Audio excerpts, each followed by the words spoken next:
8 de la mañana con 8 minutos. Vamos con nuestro invitado, el doctor en geopolítica y analista. Él está en la República Checa, el doctor Rolando Dromundo. Bienvenido. Hola Doc, buenos días. ¿Qué tal? Buenos días, mucho gusto estar con ustedes como siempre. No, hombre, qué gusto escucharle. Oiga, Doc, le queríamos preguntar, bueno, aparentemente el Papa Francisco va recuperándose lentamente, pero bueno, en algún momento el Papa Francisco faltará y seguramente, como suele suceder, en el Vaticano empiezan a moverse ya las cosas. Ahí entendemos 138 cardenales que pueden votar y ser votados y queríamos conocer su opinión sobre la situación, independientemente de que el Papa esté mejorando o no, sino de cómo se va moviendo ahí el ajedrez del Vaticano, Doc.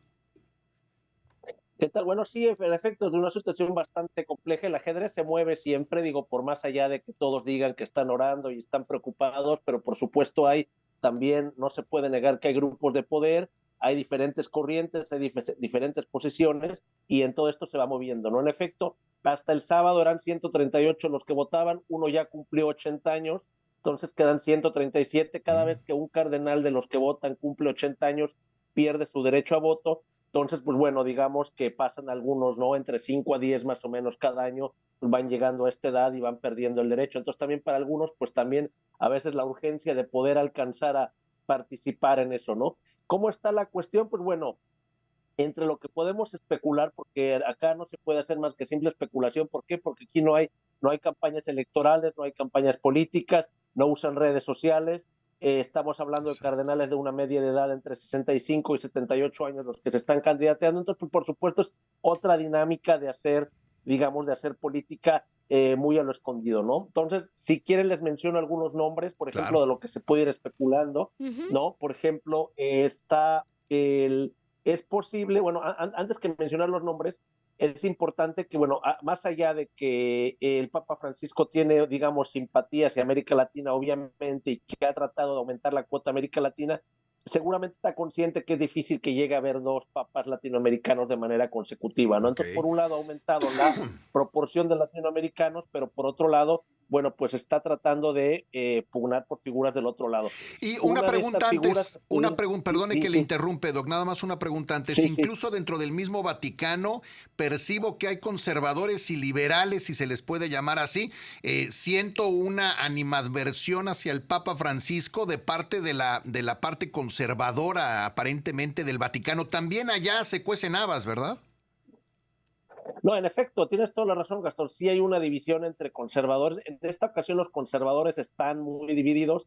Hay algunos conservadores que sí rompieron con el Papa Francisco, que, digamos, fueron muy críticos de su gestión. Es difícil que este grupo pueda, digamos, avanzar más. ¿Por qué? Porque más del 70% de los cardenales fueron escogidos por Francisco, ¿no? Entonces, justamente, de alguna manera deben su puesto a él, más allá de que puedan o no compartir una posición ideológica. Sin embargo, este grupo, digamos, los más reacios, pues pueden hacer ruido, pueden intentar bloquear alguna candidatura que les sea incómoda, para la cual una candidatura necesita 2/3 partes de los votos, ¿no? Ok. Entonces, por ejemplo, justamente entre estos nombres, uno de los que se especula es Robert Francis Prevost. Él es de los Estados Unidos, pero es una persona que trabajó mucho en América Latina, vivió mucho tiempo en Perú. En este momento tiene una posición importante en el dicasterio de los obispos, digamos que es uno de los cargos que se les puede llamar de gabinete, si queremos decir, o el equivalente, ¿no? Y que, bueno, pudiera ser una de las figuras que está siendo empujada por Francisco, ¿no? Otra figura ¿Qué edad que se tiene? está manejando mucho, él debe tener 69 o 70 años, me parece, Ok. ese es Robert Francis.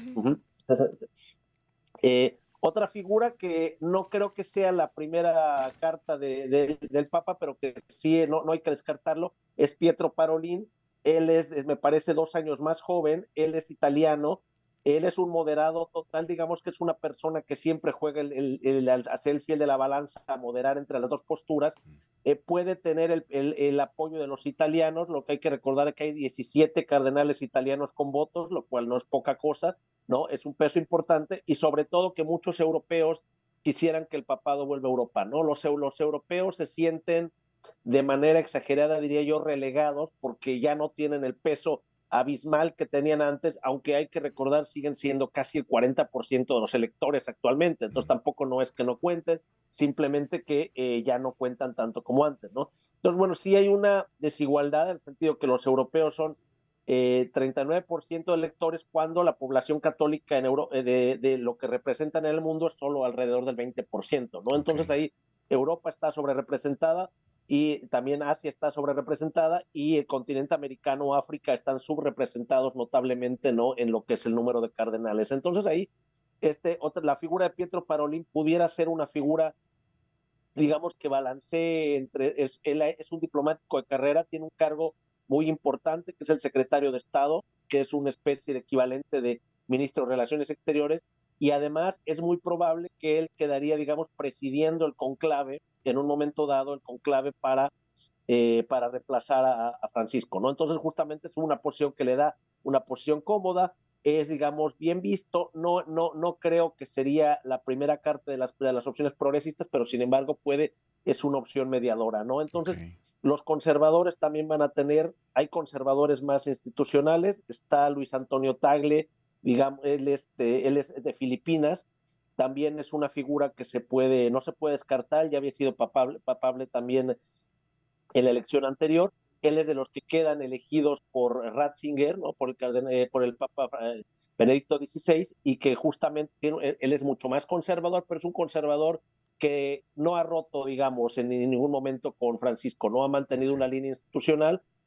bueno, él también tiene un cargo importante en el dicasterio de la evangelización, digamos, que es otro de los cargos ministeriales también importantes, ¿no? Hay también, los africanos van a tratar de mover, tienen 18 votos ellos, entonces sí se especula también algunos nombres, uno de ellos es el cardenal Turkson de Ghana, que es quizás de los que pudiera más en una primera instancia jalar votos. Sin embargo, también es muy, muy conservador, Mm. entonces también por un lado, en la parte económica ha sido muy crítico de instituciones financieras, pero digamos en la parte social sí, digamos, ha tenido una posición ha sido de las líneas más conservadoras al interno de los Al cardenales, día ¿no? de hoy Entonces, no ha habido ahí eso ningún puede. papa africano, ¿verdad?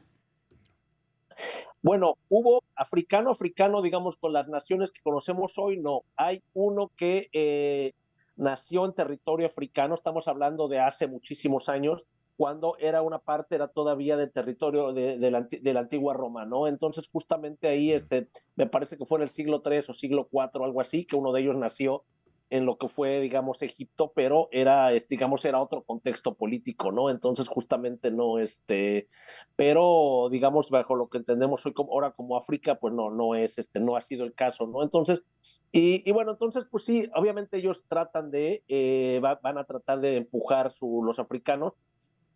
Es una cuestión ahí se van a dividir por supuesto por líneas ideológicas, pero también la cuestión de que los europeos van a querer mantenerlo en Europa y los que van a tratar de impugnar esta idea, digamos, de la Iglesia Universal en el sentido de diversificar, ¿no? Diversificar las posiciones, ¿no? Entonces acá, al final de cuentas, jugamos con la especulación y mucho tendrá Claro. que ver los acuerdos políticos que se den al interno, ¿por qué? Y sobre todo al momento, ¿no? Porque, digamos, estamos hablando en la lógica de una monarquía absoluta, pues justamente no es que haya, digamos, no hay mucha transparencia justamente en el tipo de acuerdos, ¿no? De cómo se Claro. pueden ofrecerse cargos, etcétera.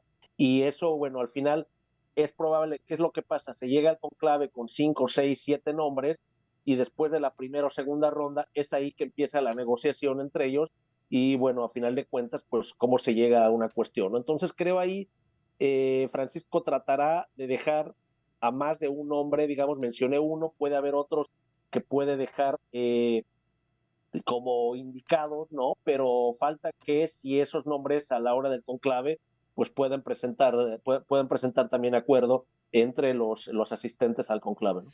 Oiga, Doc, y bueno, el papado de Francisco, ¿cómo ha sido recibido si es que se tienen datos por el catolicismo?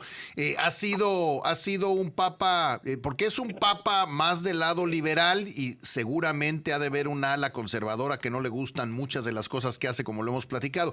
Pero en general para los católicos cristianos ¿Ha sido un buen papa? ¿Ha sido uno malo? Digo, porque me acuerdo de Juan Pablo II, que puso hasta de moda el catolicismo, ¿no? Con esta personalidad que tenía, pero no hemos vuelto a ver nada así. ¿Cómo le fue a Francisco? ¿Cómo le ha ido al Papa Francisco?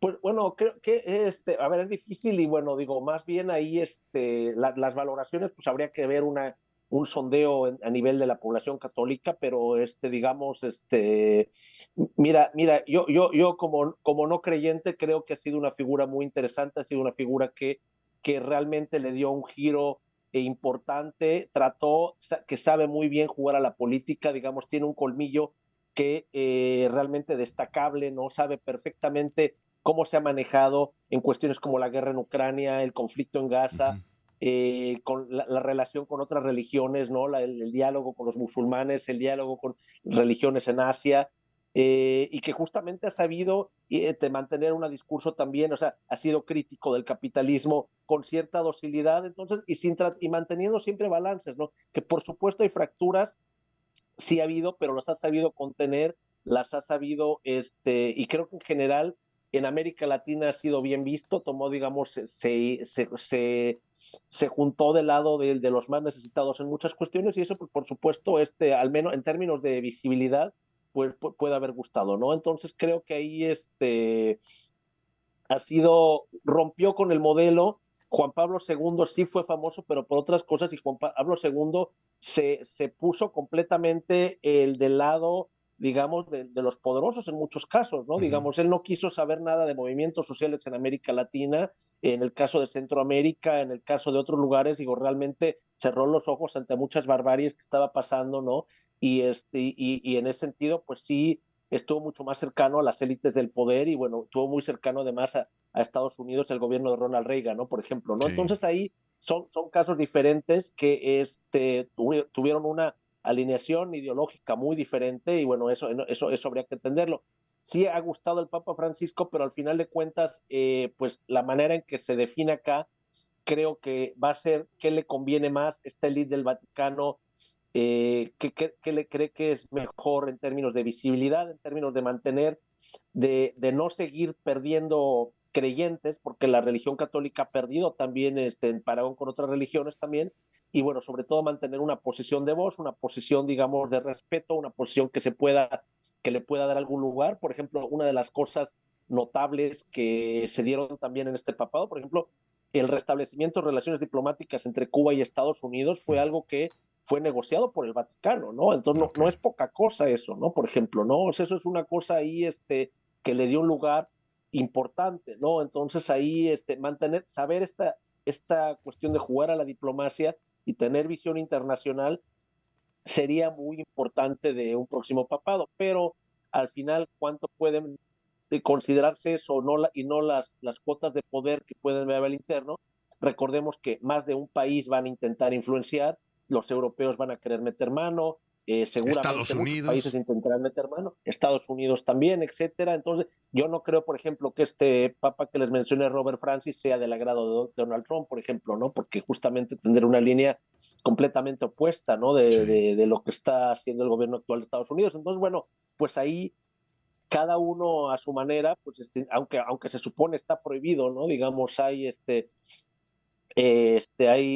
sí ya está establecido según en las reglas vaticanas que queda prohibida la interferencia del exterior, pero bueno, esto no, en la práctica pues es difícil, Claro. digamos, verificarlo. Nosotros vamos a ver, digo, yo creo yo también en términos de salud, bueno, que puede durar un rato más Francisco, pero a final de cuentas, pues sí hay que estar pendientes un poco, ver las figuras.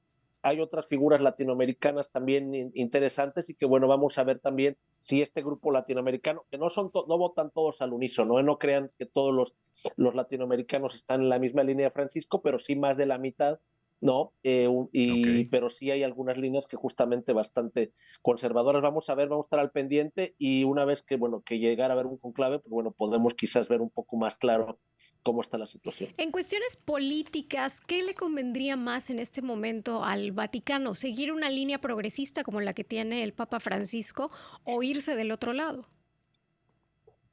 Pues, a ver, es una muy buena pregunta, pero a ver, en términos pragmáticos, la cuestión es que creo que es, en términos, una cosa es lo que les puede convenir en términos de como territorio, digamos, pero el territorio es muy pequeño, y otra cosa en términos de qué hacer para no seguir perdiendo feligreses, Ujú. ¿no? Porque a final de cuentas, el número de católicos como porcentaje de la población ha ido decreciendo, y justamente pues la única manera pues es de adaptarse a los nuevos tiempos, y justamente la línea progresista permitiría y de llegar a hablar de temas que han sido tabú y siguen siendo tabú para un sector importante de la iglesia, como matrimonio entre personas del mismo sexo, como el aborto, como el divorcio, digamos, como una serie de cosas que se tienen como tabú, el uso, ya no digamos el uso de anticonceptivos, que todavía hoy hay cardenales que abiertamente pugnan contra el uso de anticonceptivos, por ejemplo, ¿no? Entonces, pues justamente todas estas cosas, el hecho de tener una línea mucho más conservadora, lo único que hacen es que